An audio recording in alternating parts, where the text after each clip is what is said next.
Good day, guys. Welcome to the program.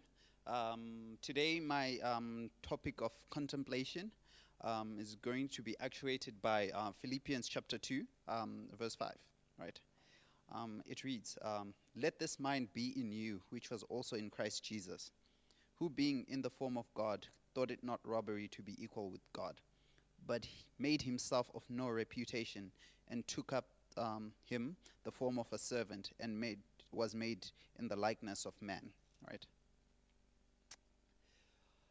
It's only fairly recently that one of the most profound things happened in my life.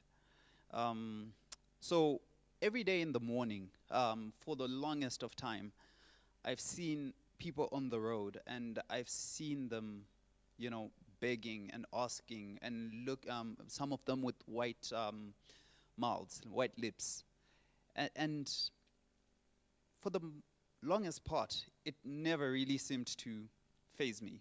It was just some other guy who's on the road. Then this day, just one day, when I looked at them, I felt this feeling of unease, and this unnatural feeling for an African man.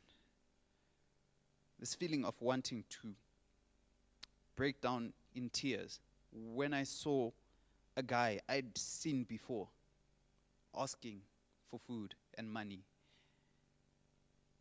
And that really had a very uncomfortable impact in my mind. And at that point, my mind could only tell me, "Oh, pray for him, pray for him." And as I sent a petition, I felt the impression that I have passed these guys by for the longest of times, yet at no point have I ever felt it being my duty to alleviate their pain and suffering. See, we see these guys on the road, and these guys are asking, and my mentality was, I gave him something yesterday. But then I was thinking to myself, yeah, I did eat yesterday, but today I was feeling hungry earlier when I was at work, and I had to go buy food. And I started putting myself in that gentleman's shoes. Then this verse immediately came to my mind. "Let this mind be in you that was also in Christ Jesus." Oftentimes we take this verse and it has many meanings, and it is deep in its essence. The verse is very deep. Yet, my mind took me to John chapter 4, verse 32, right?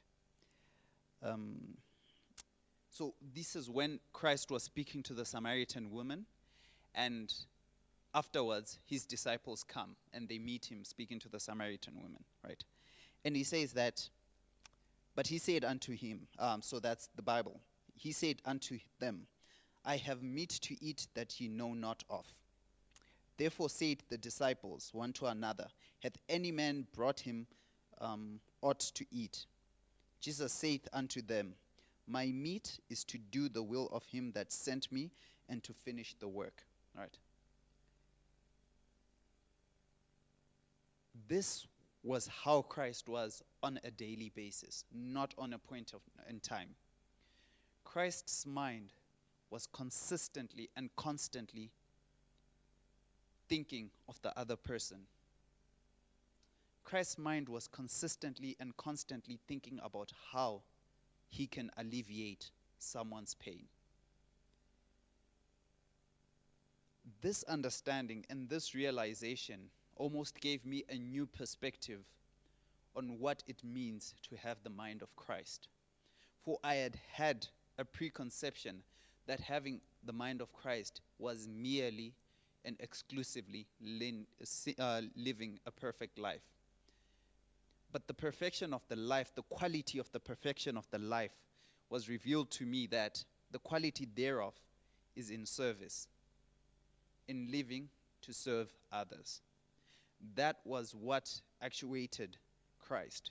His love for human beings is what motivated him to live. Hence, he can say statements like, my meat is to do the will of the Father.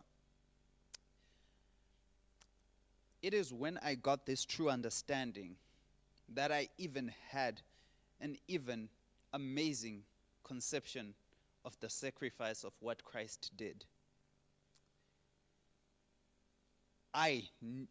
Christ would have had every right to cast me away.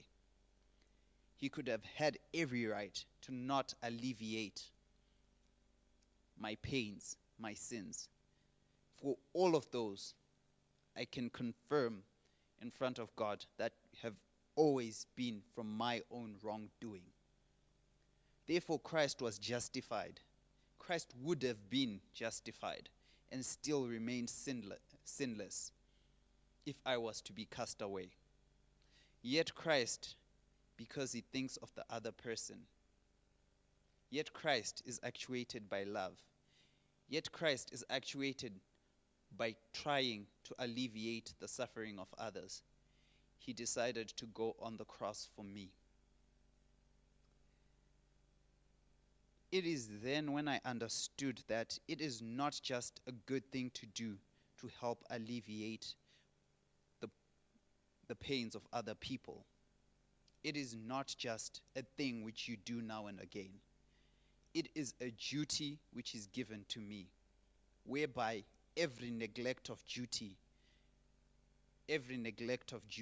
when I am able to alleviate someone's pain, is a misrepresentation of Christ and a gross rejection of who he was fundamentally.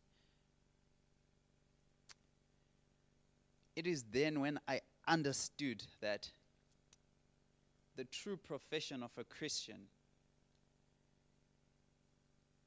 is in the love they show to the next person. Inspiration tells us that Christ is waiting for the full manifestation of his character in our lives. Micah chapter 6 verse 8. The word tells us that he has shown you, O man, what is good. Christ has given us the template of what true Christianity is. The world right now has a gross misunderstanding of what true Christians are. We have grossly misrepresented Christ because of our... Let me not speak of anyone else. Let me speak of myself. I have grossly misrepresented Christ because of my neglect of duty and assuming that someone is able to do the duty which has been given to me by Christ. Christ has sustained me up to this day. Christ has sustained me. Yes, he has given me all the tools in order that I can go and share Christ and him crucified. I believe when we start looking to Christ and when we start looking to his character, a sense of our purpose and a sense of our duty arises. And that sense guides us. It leads us to showing love in practical action. It is my prayer that that one day I will have the mind of Christ, not only in my own sphere, in my own deeds, but the life of Christ as the Bible teaches us. Not the one compartment of it, but the entirety of it.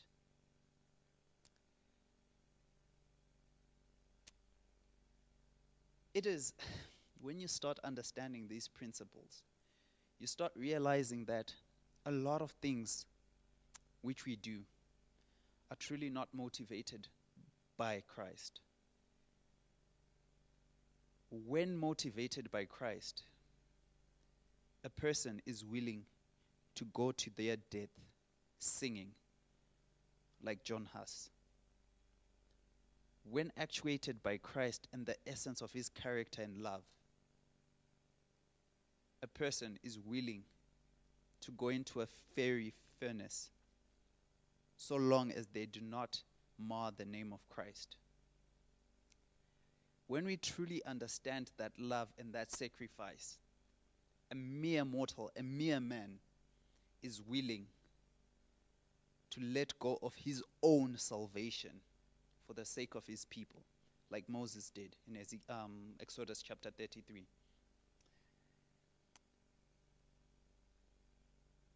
This object lesson was an object lesson of rebuke in my mind, in my head, in my heart. Yet it opened my eyes to a reality which I had not considered in my Christian walk. The reality that I was not saved merely to sit on the pews.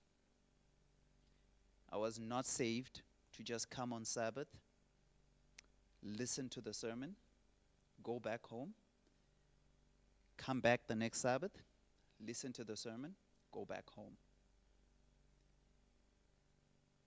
I was saved for a purpose. I was saved for Christ's name to be glorified. It is when God's people do the works of Christ that God's name is glorified. That is why God created us, for his name to be glorified. Therefore, that understanding, it leads me, out of gratitude, to want to alleviate someone's pain.